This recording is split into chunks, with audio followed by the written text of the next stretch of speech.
केवल बात समझ में आ गया आप लोगों को? Yes, sir. ठीक है, यहाँ से अब हम फिर आगे चलते हैं। अगर पासे को फेंका जाए, किसको? पासे को। आपको पता है कि एक पासे में 1 2 3 4 5 और 6 स्थितियां होती है। कितने? 6। इन 6 में और एक हमने बनाया भी था, आपको उस दिन दिखाया था।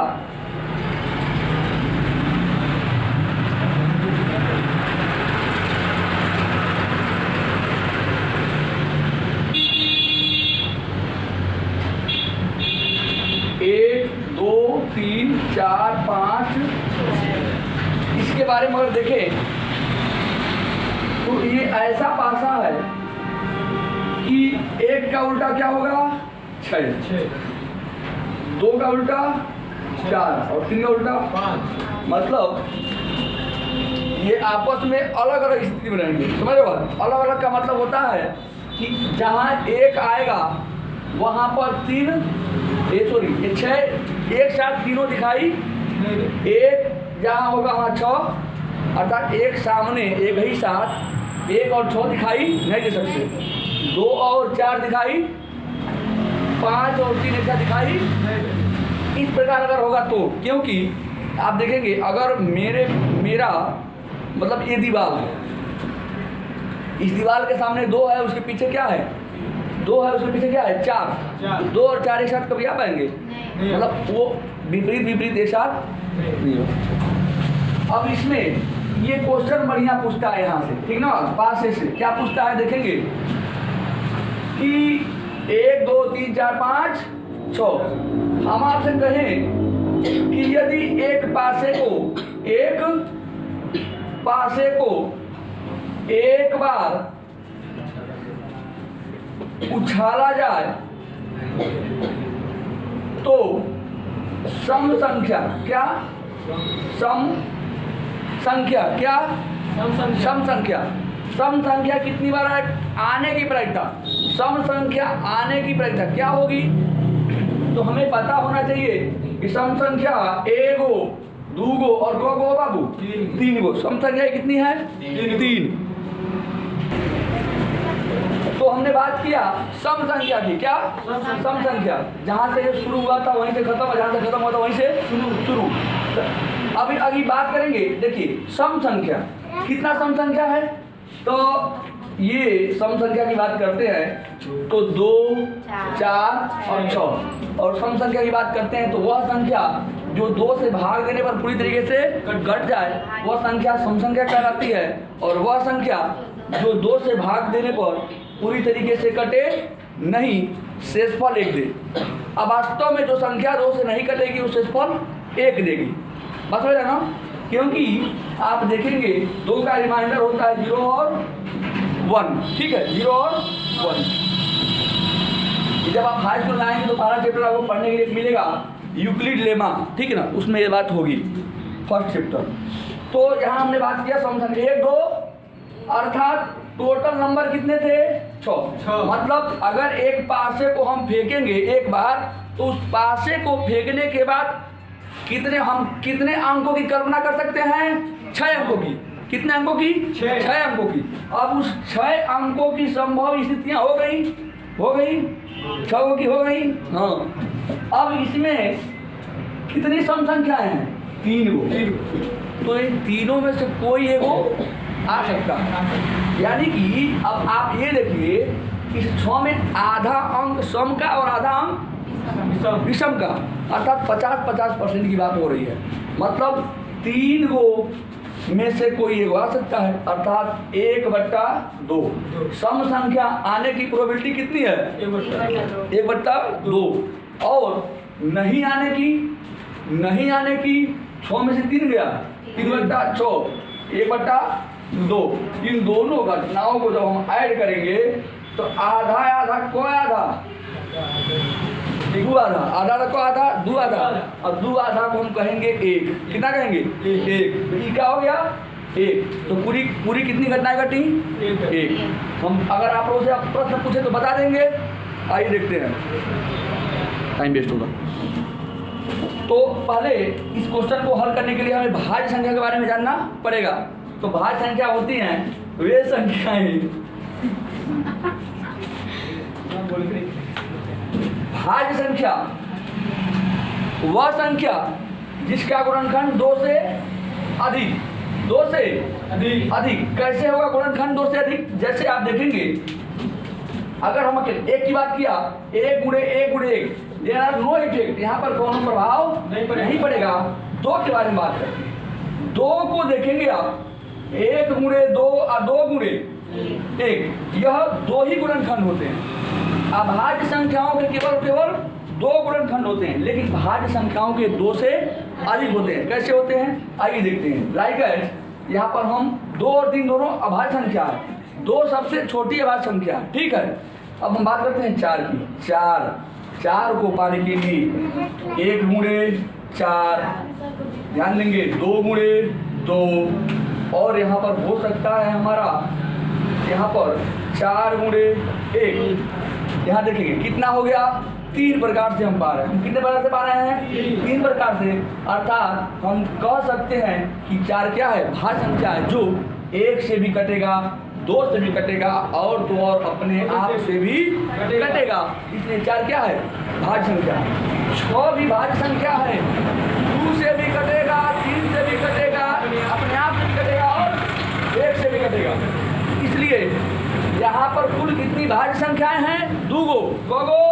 दो गो। इस पूरे प्रश्न में मतलब कि यहाँ पे जो पासा है, इसमें 2 गो क्या है? भाज्य संख्या। तो कुल संभव स्थितियाँ कितना? 6। आने वाले अंक कितने? 2 बराबर 1/3। 1/3। इस प्रकार इसका क्या हो जाएगा? आंसर हो जाएगा। कोई दिक्कत? No sir. ठीक।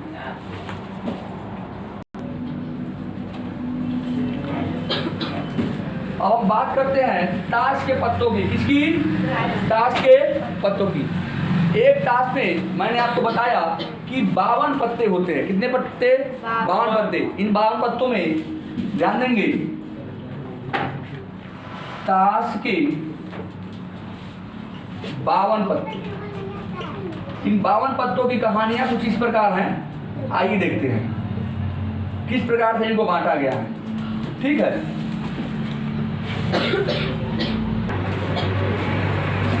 ताश के कितने पत्ते? 52 पत्ते। 52 में एक हुकुम होता है,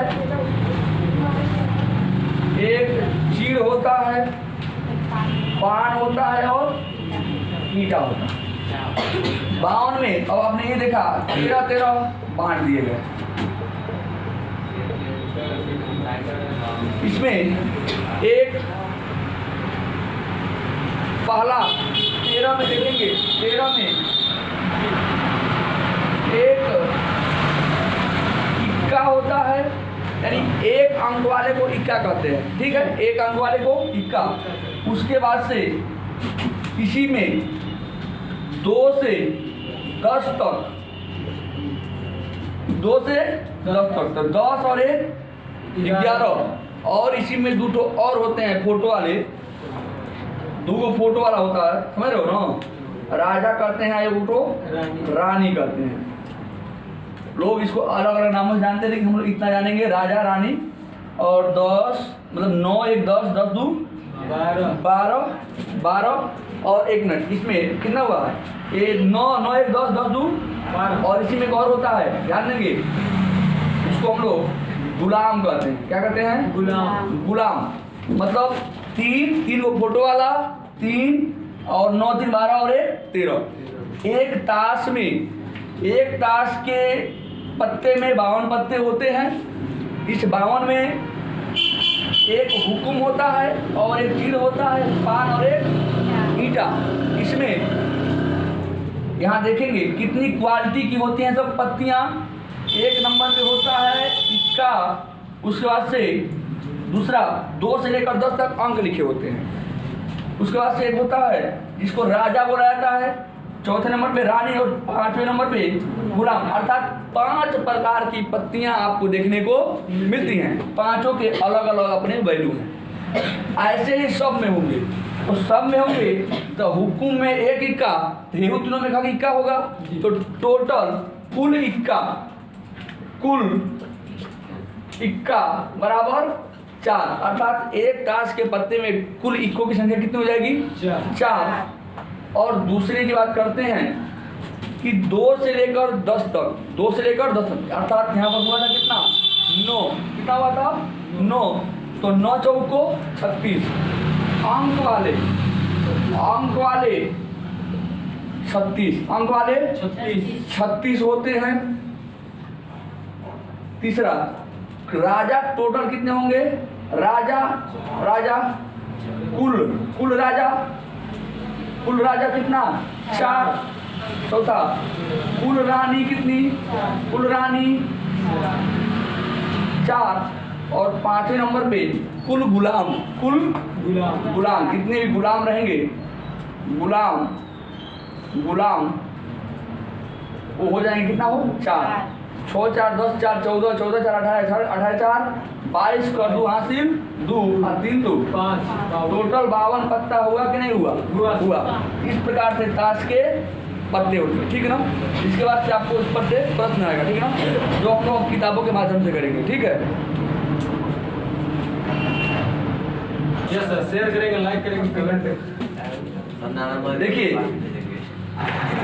अरे 2 बच्चों वाले 1500 परिवारों का यदृच्छया चयन किया गया और आंकड़े दिए गए। 2 बच्चों वाले परिवार का चयन करना है, ठीक है ना, या ऐसा मतलब कुछ डाटा है यहाँ पर देखिए। परिवार में लड़कियों की संख्या, लड़की 475 परिवार ऐसा है जहाँ पर 2 लड़कियाँ हैं। 814 परिवार ऐसा है जहाँ पर 1 लड़कियाँ हैं।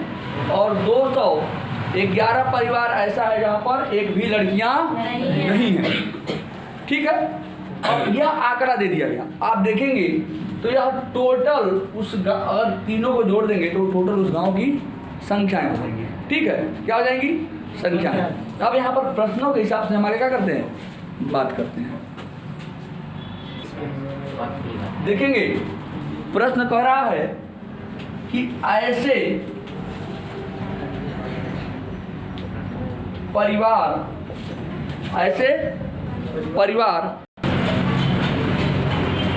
परिवार की प्रायिकता जहाँ 2 लड़कियाँ हों। आप यहाँ पर देखेंगे सवाल बहुत ही ईजी है, थोड़ा सा दिमाग लगाना होगा आपको। तो इस प्रकार हमने पाया कि कुल, अब देखेंगे कुल परिवार की संख्या कितनी है? कुल परिवार की संख्या 1500। कुल परिवार 1500, मतलब 1500 परिवार है। इस 1500 परिवार में हमें 475 घर ऐसा दिख रहा है जहाँ पे 2 लड़कियाँ हैं। अर्थात 1500 में 475 में हैं। अगर कहता कि ऐसी परिवार जहाँ पे 2 लड़कियाँ न हो तो 1500 में से 475 घटा देते। क्या करते? घटा देते। लेकिन यहाँ पर 1500 और 475। अब थोड़ा सा देखेंगे, यह छोटा होने वाला है, ठीक है। तो इसका और इसका मौसम निकालेंगे, ठीक है ना। तो हमने भविष्यवाणी किया कि मौसम 25 होगा। कितना होगा? 25। अब 25 से 6 50 0, यानी 25 छक्के 150 0 60। अब 25 एकम 25, 25 एकम 25, 47 में से 25 गया 22। अब 22 5 मिल के 225। अब 25 9 होता है 225। इस प्रकार हमें मिला 19/60। अर्थात इस क्वेश्चन का आंसर होगा 19/60। धन्यवाद।